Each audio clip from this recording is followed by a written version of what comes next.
दोस्तों, लगता है कि भूख हड़ताल, बेरोजगार युवक अब कुछ पाने के लिए, चाहे वो राष्ट्र स्तर पे हो, चाहे राज्य स्तर पे हो, चाहे जिले स्तर पे हो, अब उनको एक नए तरीके की जंग, नई तरीके की लड़ाई सरकारों से, नेताओं से, अधिकारियों से, शासन सत्ता में बैठे लोगों से नियमित लड़ने की आदत डालनी पड़ेगी। जी हाँ, 12 दिन हजारों छात्र, एक भूख हड़ताल और फिर अचानक लद्दाख से एक वीडियो कॉल।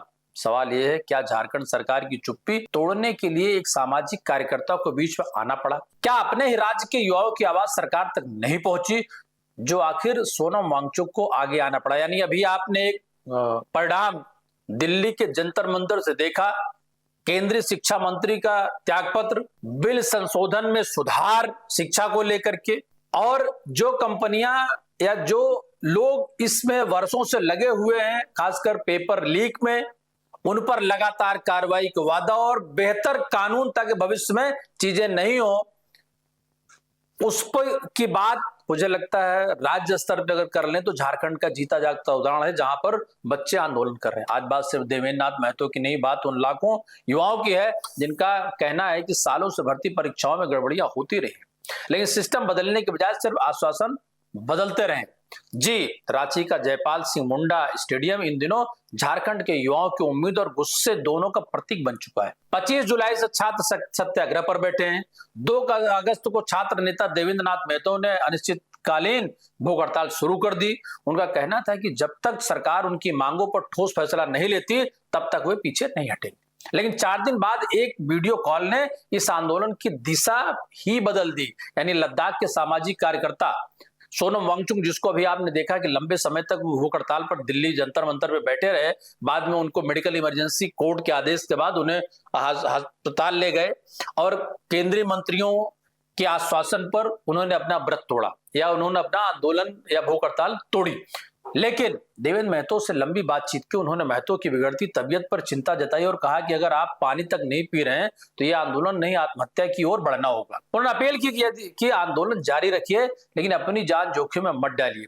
इसके बाद देवेंद्र महतो ने भूख हड़ताल खत्म करने का फैसला लिया। लेकिन यहाँ सबसे बड़ा सवाल यह है कि क्या भूख हड़ताल खत्म होने से आंदोलन खत्म हो जाएगा? जवाब है जी नहीं, बिल्कुल नहीं। छात्र साफ कह रहे हैं कि उनकी लड़ाई अभी जारी रहेगी।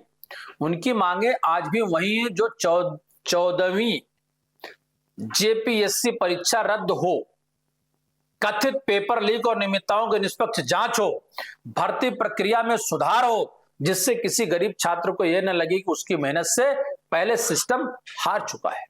अब सरकार से सीधा सवाल। मुख्यमंत्री हेमंत सोरेन कह रहे हैं कि सरकार मामले को गंभीरता से देख रही है, लेकिन आखिर कितनी गंभीरता? 12 दिन तक हजारों छात्र सड़कों पर बैठे हैं। एक छात्र नेता को 4 दिन तक बिना खाना पीना के रहना पड़ा।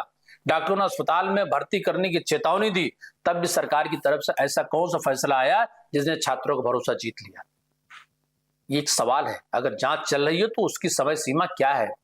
अगर आरोप है तो सरकार सबूतों के साथ सामने क्यों नहीं आती है? और अगर आरोप सही है तो दोषियों पर सबसे बड़ी कार्रवाई कब होगी? और बात सिर्फ सरकार की नहीं है, जो राजनीतिक दल आज छात्रों के साथ खड़े होने का दावा कर रहे हैं उनसे भी सवाल है, क्या वो छात्रों का दर्द सिर्फ प्रेस कॉन्फ्रेंस तक सीमित रहेगा?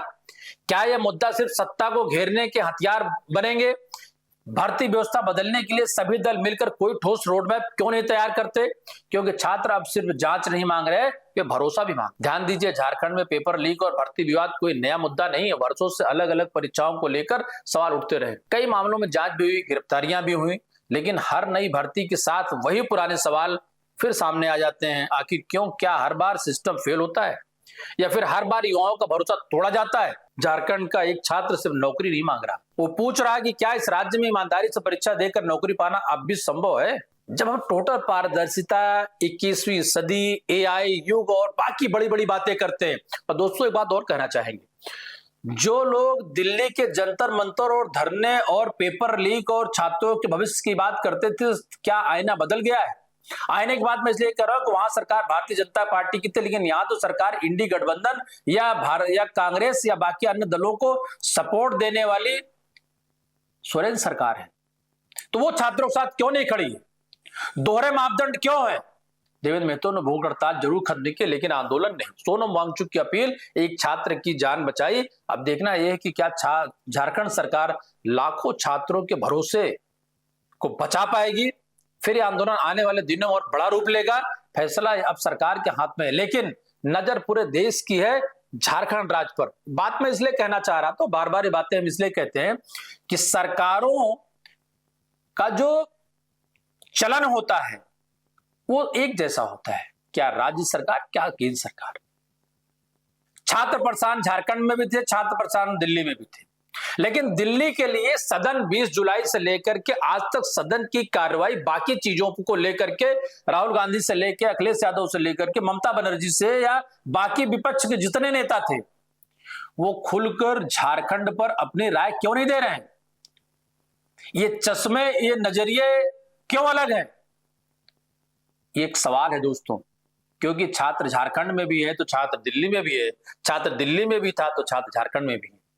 हमारा चैनल यूनाइटेड भारत इस तरह के की खबरों पर लगातार अपनी नजर बनाए हुए है, और आपसे पुनः अपील करेंगे कि चैनल को सब्सक्राइब करें,